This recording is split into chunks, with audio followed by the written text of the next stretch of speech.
Halo semuanya, kali ini kita akan bahas sebuah kisah yang luar biasa dari Desa Semoyo. Ini cerita tentang sebuah tempat yang berhasil berubah dari lahan yang tadinya gersang banget jadi hutan yang subur dan mensejahterakan. Kita bakal lihat gimana sih kepemimpinan, inovasi, dan pastinya kekuatan komunitas bisa menghidupkan kembali lingkungan sekaligus ekonomi satu desa. Yuk, kita mulai. Coba deh bayangin, Anda pulang kampung setelah bertahun-tahun merantau, dan pas sampai, tempat yang Anda cintai itu rasanya asing banget, nyaris nggak dikenali. Nah, itulah yang dialami oleh Pak Suratimin di tahun 2003. Waktu itu, Desa Semoyo tanahnya retak-retak, kering kerontang, air yang jadi sumber kehidupan susah banget dicari. Tapi, momen yang menyedihkan ini ternyata bukan akhir dari segalanya. Justru ini jadi titik awal sebuah perubahan yang, wah, luar biasa. Lihat deh perbedaannya. Jauh banget kan? Dari yang tadinya kering kerontang jadi berkelimpahan.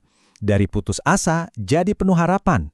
Hutan seluas 493 hektar dihidupkan lagi, sumber-sumber air yang dulu mati sekarang ngalir lagi, dan yang penting, peluang ekonomi baru mulai tumbuh.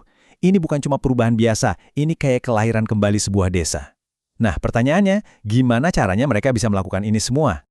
Oke, kalau kita dihadapkan sama tantangan sebesar ini, mulainya dari mana ya? Uniknya, mereka nggak mulai dengan cangkul, tapi dengan suara. Pak Suratimin tahu banget, sebelum menanam satu benih pun di tanah, benih perubahan itu harus ditanam dulu di pikiran masyarakat. Makanya, pilar pertama dari transformasi ini semuanya tentang komunikasi.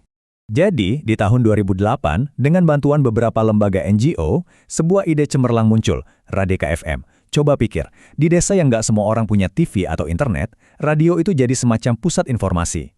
Pak Suratimin sadar betul, kalau mau menyatukan semua warga, dia harus bisa ngomong ke mereka dimanapun mereka berada. Di rumah, di ladang, di mana aja. Radio inilah yang jadi suara pemersatu mereka. Radeka FM ini bukan sekedar radio biasa loh, ini tuh udah kayak jantung gerakannya. Bayangin aja, para petani di sawah bisa sambil dengerin tips soal reboisasi atau cara beternak yang ramah lingkungan. Atau ada diskusi sama para sesepuh desa yang disiarkan ke seluruh penjuru buat membangun kesepakatan dan rasa memiliki bareng-bareng. Radio inilah yang sukses mengubah ide-ide pribadi jadi aksi kolektif yang kuat. Oke, setelah berhasil dapat perhatian semua orang lewat radio, tantangan selanjutnya adalah gimana caranya biar perubahan ini bisa bertahan lama. Nah, itu artinya nggak cukup cuma mendidik generasi yang sekarang, tapi juga harus nyiapin generasi penerusnya. Inilah pilar kedua mereka, membangun fondasi ilmu pengetahuan yang berkelanjutan untuk semua umur. Strategi mereka ini cerdas banget. Buat orang tua, mereka bikin sekolah pertanian rakyat. Di sana mereka berbagi ilmu praktis, kayak cara bikin kompos, cara ngelola hutan, pokoknya gimana caranya ternak dan tanaman bisa saling menguntungkan. Nah, buat anak-anak mudanya, ada sekolah anak petani. Ini gerbang mereka ke dunia modern. Belajar komputer, internet, sampai bahasa Inggris. Jadi, tradisi tetap dihormati, tapi masa depan juga dirangkul. Keren kan? Komunikasi sudah, pendidikan juga sudah. Keduanya penting banget. Tapi, yuk kita jujur aja. Supaya sebuah perubahan itu bisa awet, ya harus masuk akal secara ekonomi. Nggak mungkin orang bisa melindungi hutan kalau mereka sendiri kesusahan buat cari makan. Dan Pak Suratimin paham betul soal ini. Makanya, pilar ketiga inilah yang paling inovatif. Gimana caranya bikin konservasi itu? Bukan cuma baik buat alam, tapi juga baik buat kantong. Nah, disinilah ceritanya jadi makin menarik. Pak Suratimin memperkenalkan konsep yang namanya kompensasi karbon. Gampangnya gini, di dunia yang lagi pusing sama perubahan iklim, hutan yang sehat itu berharga banget karena bisa menyerap karbon dioksida. Dia sadar, negara-negara maju dan perusahaan-perusahaan besar itu rela bayar komunitas seperti Semoyo buat jasa hutan mereka membersihkan udara. Tiba-tiba, udara bersih jadi sebuah aset yang bisa dijual. Dan ini bukan soal minta-minta bantuan ya, ini soal pegang kendali. Strategi mereka ada 3 langkah. Pertama, edukasi. Warga dikasih tahu soal nilai hutan mereka. Kedua, pemberdayaan. Mereka diajari cara menghitung sendiri potensi serapan karbon hutannya. Jadi, mereka tahu persis aset mereka itu nilainya berapa. Ketiga, negosiasi. Dengan bekal pengetahuan ini, posisi tawar mereka jadi kuat. Jadi nggak gampang dibodohi dan bisa dapat harga yang adil. Ini baru namanya kemandirian sejati. Angka-angkanya pun bikin takjub. Setiap hektar dari total 493 hektar hutan mereka itu bisa menyerap 32 ton karbon setiap tahun. Coba bayangkan, kekuatan pembersih udara yang luar biasa besar, semuanya dikerjakan oleh alam dan dirawat oleh masyarakat. Terus, kalau semua karbon itu diuangkan, jadi berapa? Nah, ini dia angka yang mengubah segalanya. Potensi pemasukan tahunan bisa sampai 1,2 miliar rupiah.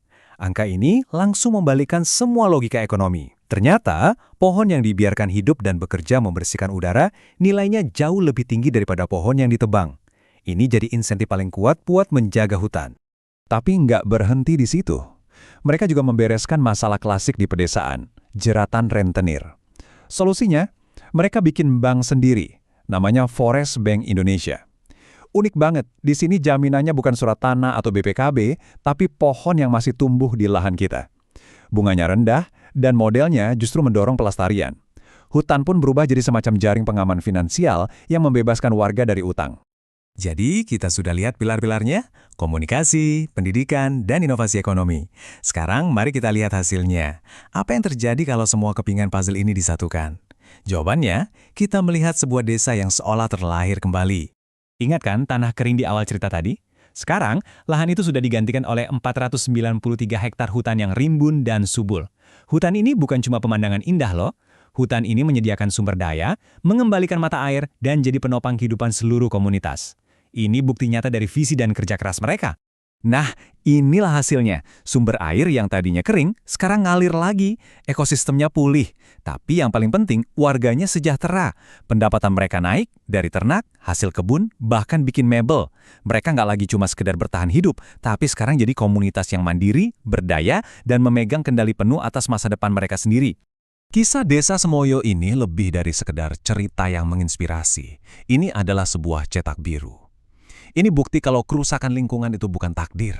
Ini menunjukkan bahwa ketika sebuah komunitas bersatu, punya visi, pendidikan, dan model ekonomi yang cerdas, mereka bisa melakukan hal yang kelihatannya mustahil. Jadi pertanyaannya bukan lagi apakah kita bisa, tapi apakah kita mau. Terima kasih sudah menyimak.